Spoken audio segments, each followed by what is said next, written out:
Mheshimiwa Spika, nikiwa namalizia, kipekee kabisa kwa kihistoria kabisa niwapongeze timu ya Singida kwa kuwafunga Simba liingie kwenye Hansard. Goli 3-1 ni ushindi mkubwa sana, mambo yaliyotokea kule Babati, na nimemuomba radhi Mheshimiwa Waziri Mkuu kwamba sikuwatuma, mimi nilikuwa kwenye majukumu aliyonituma, kwa hiyo hayo walifanya tu wenyewe na wamefuzu kucheza fainali. Hiyo ni hatua kubwa, na Mheshimiwa Kingu pamoja na wabunge wa Singida wanakusubiri Mheshimiwa Spika upongeze kama unavyofanyaga kwa timu zingine. Mwisho kabisa, napenda kukushukuru tena wewe mwenyewe Mheshimiwa Spika kwa kunipa fursa ya kuwasilisha hoja hii ndani ya bunge lako tukufu.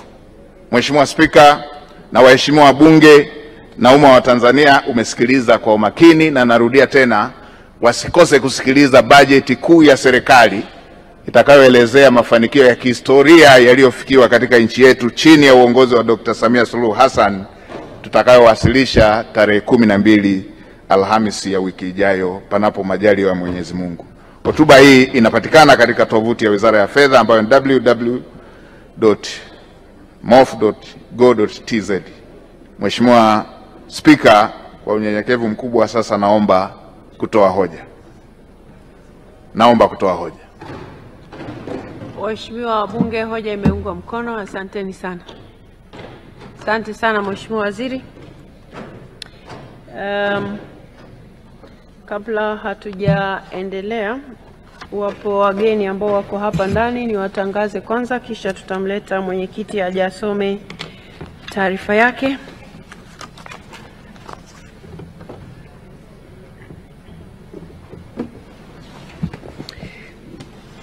Lakini pia ili kumbukumbu za Mheshimiwa Waziri zikae sawa, huwa sipongezi kila timu inayoshinda timu nyingine.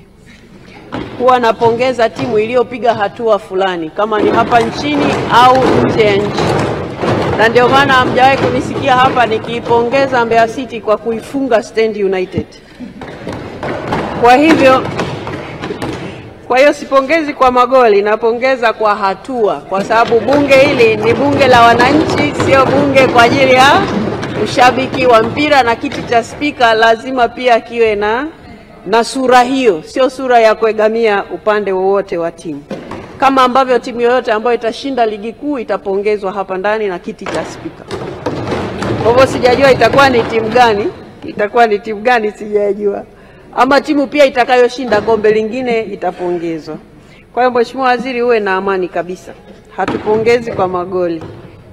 Wageni waliokaa jukwaa la Habari wateja wetu wazuri wa tablet zetu Tanzania. Tumerestore tablet yetu pendwa ya KD55 yenye kioo, display inchi 8, uwezo wake ni GB 256 na RAM 8. Inatumia line 2, macho matatu pamoja na cover lake ambalo ni gumu, ambalo linasaidia ili siweze kuvunjika kwa rahisi. Sasa mtoto anaweza kutumia kama simu au kuwasiliana na wewe mzazi, lakini pia inakujia na game kibao, katuni na program za kutosha kwa ajili ya yeye kuweza kujifunza. Lakini pia ina zawadi kemkem kama saa, ufutio, penseli na nyinginezo nyingi. Wahi ofa yako ambayo utaipata kwa shilingi 180,000 tu. Kwa mawasiliano tupigie nambari zetu ambazo ni 0759591123. Tunapatikana Kariakoo jijini Dar es Salaam, na pia tunafanya delivery katika mikoa yote. Usijisifu wewe mzazi kuchezea vifuu, mfanye mtoto wako afurahie utoto wake.